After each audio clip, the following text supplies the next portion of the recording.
No firmes nada hasta responder estas 25 preguntas esenciales que te van a ayudar a ahorrar muchísimo dinero y te van a salvar de un montón de problemas.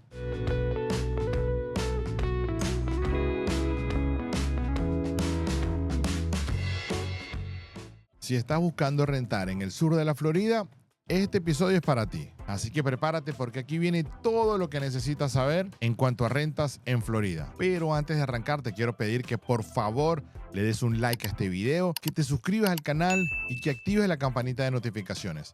Eso me ayuda muchísimo a seguir creando contenido. Y si lo consideras oportuno, compartir este video con alguien que pueda estar interesado en rentar propiedades acá en Florida. Y arrancamos con 5 preguntas que nos hacemos antes de buscar una propiedad.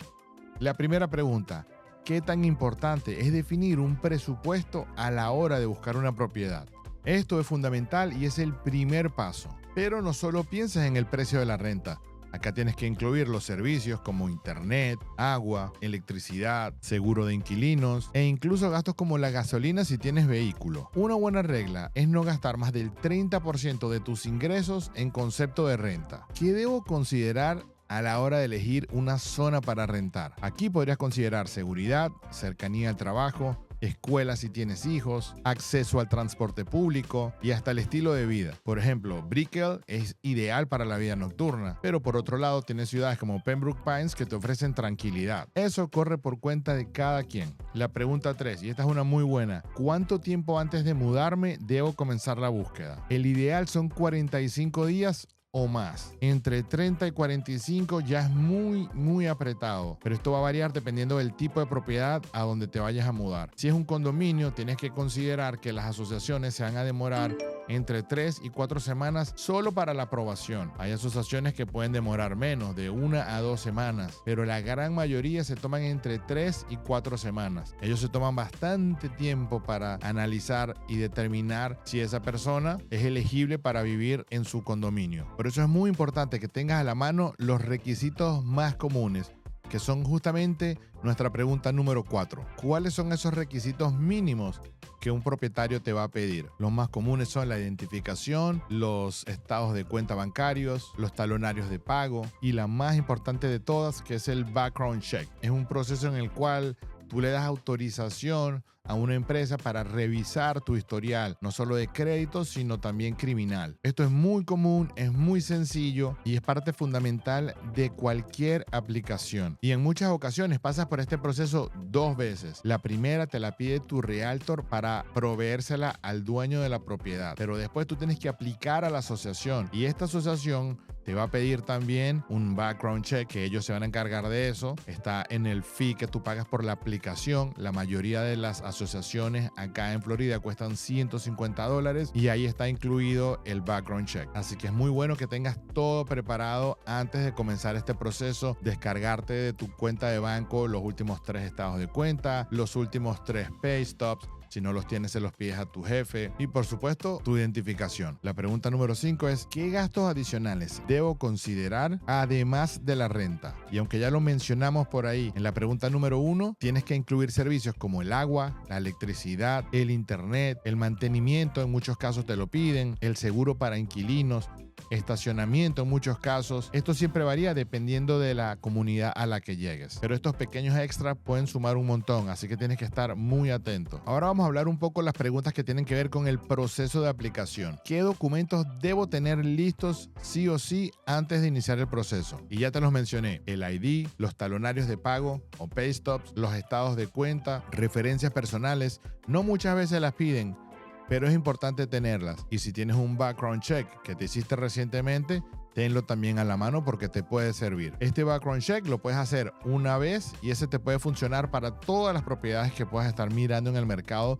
y a las que quieras presentar ofertas. Dependiendo de la empresa con la que lo hagas, tiene un valor entre $30 y $40. La pregunta número 7 es: ¿cómo afecta mi puntaje de crédito al proceso? Y esto es vital porque un puntaje alto demuestra confiabilidad y responsabilidad. Y si tu crédito es bajo, podrías necesitar de más dinero para el depósito o de un cofirmante, un cosigner, como le llaman acá. Pero ojo, que hay muchas comunidades que son excesivamente estrictas con el tema del crédito. Y y así te falte un punto, te niegan la posibilidad de poder vivir en esa propiedad. Pregunta número 8. ¿Es posible rentar sin historial crediticio? La respuesta es sí, pero es bastante complicado. Tienes que demostrar ingresos estables y además de eso pagar varios meses por adelantado o incluso conseguir a una persona que firme contigo como cosigner. Hay lugares llamados rental communities donde son menos estrictos a la hora de todos estos requisitos. Sin embargo, los tienen. Pregunta 9. Esta es una muy común. ¿Cuánto dinero necesito para poder mudarme? En Florida usualmente necesitas tener el primer mes, el último mes y el depósito de seguridad. Es decir, necesitas 3 meses del valor de la renta para poder mudarte. Pregunta 10.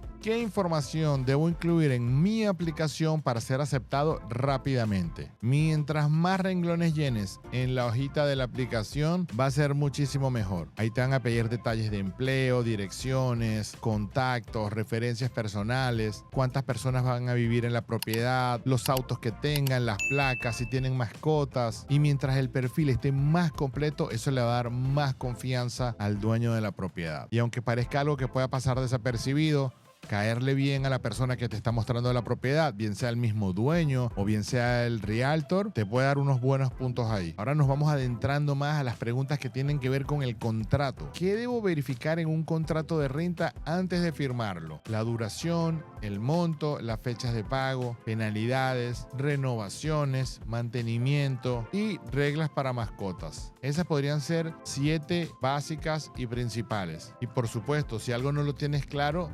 pregúntaselo a tu realtor o incluso a la otra persona con la que está firmando el contrato. Pregunta 12. ¿Qué derechos tengo como inquilino en la Florida? Tienes derecho a una vivienda habitable y segura. El propietario debe cumplir con las reparaciones necesarias y estipuladas en el contrato, pero tú debes mantener la propiedad en buen estado. La pregunta 13. ¿Qué pasa si quiero romper el contrato antes de tiempo? Yo te diría que revises las cláusulas. Algunos contratos permiten romperlo, pero con previo aviso y una penalización. Y hay otros que no son tan flexibles. Así que siempre aclara esto antes de firmar el contrato. Nunca es una buena idea abandonar la propiedad, porque así puedes evitar lo que es un eviction o un desalojo, que no es más que un proceso legal en el que el propietario recupera su propiedad cuando el inquilino incumple parte de su contrato. Esto puede pasar por varias razones, como no pagar la renta, incumplir normas de la comunidad, violar alguna regla del contrato, como por ejemplo tener mascotas no permitidas o quedarse en la propiedad después que el contrato finalizó sin renovarlo. Pregunta 14. ¿Es posible negociar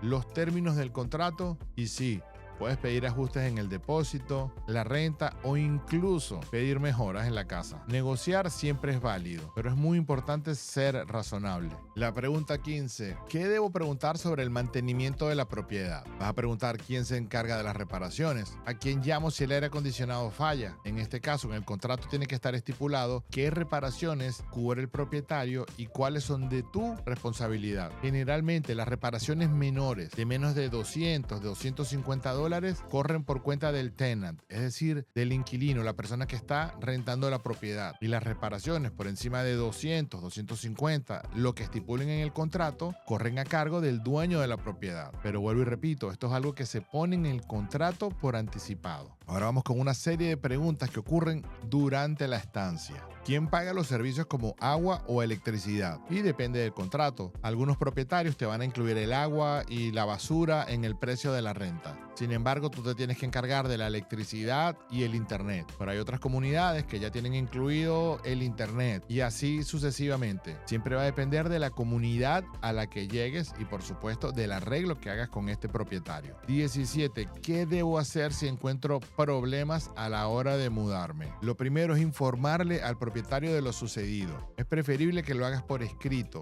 Al mismo tiempo, documenta todo con fotos y videos para respaldar lo que estás relatando. Pregunta 18.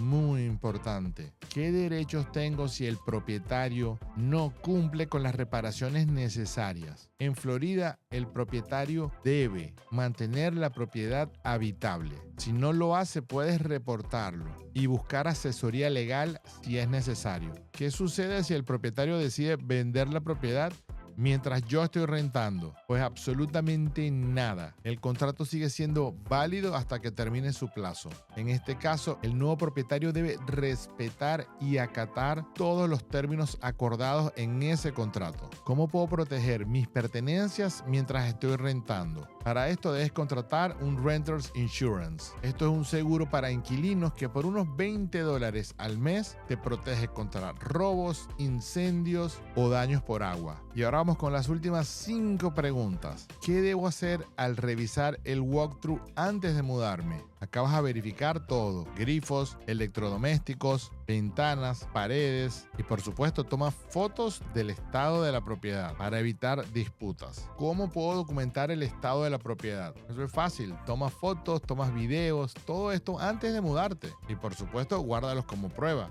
También se los puedes enviar al propietario para que queden como constancia. Muchas veces los mismos propietarios lo hacen. Pregunta 23. ¿Qué debo saber sobre mudanzas en comunidades con HOA? Algunas comunidades tienen sus reglas específicas, te dan horarios exclusivos en los que tienes o puedes ir a hacer la mudanza y lo mejor en este caso es informarte con la asociación directamente. Llegamos a la 24.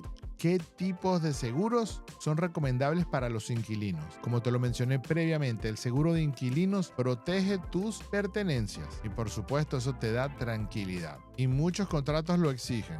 ¿Qué debo hacer al finalizar el contrato para recuperar mi depósito de seguridad? Lo primero es limpiar la propiedad, reparar cualquier daño menor y entregar las llaves a tiempo. Si no hay ningún problema, el propietario debe estar devolviéndote el depósito en unos 15 días aproximadamente. Y de esta forma le ponemos punto final al episodio de hoy, el número 20 desde la casa 2. Con estas 25 preguntas ya tienes todo lo necesario para ser un inquilino bien informado. Así que no dejes nada al azar y asegúrate de leer todo antes de firmar. Si te quedó alguna duda o quieres ampliar más en alguna información, contáctate conmigo. Acá abajo te dejo todos mis datos. Me despido hasta un próximo episodio. No te olvides de darle like, de suscribirte al canal, de activar la campanita de notificaciones y de compartir este episodio con alguien. Nos vemos en un próximo episodio desde la casa 2. Chao.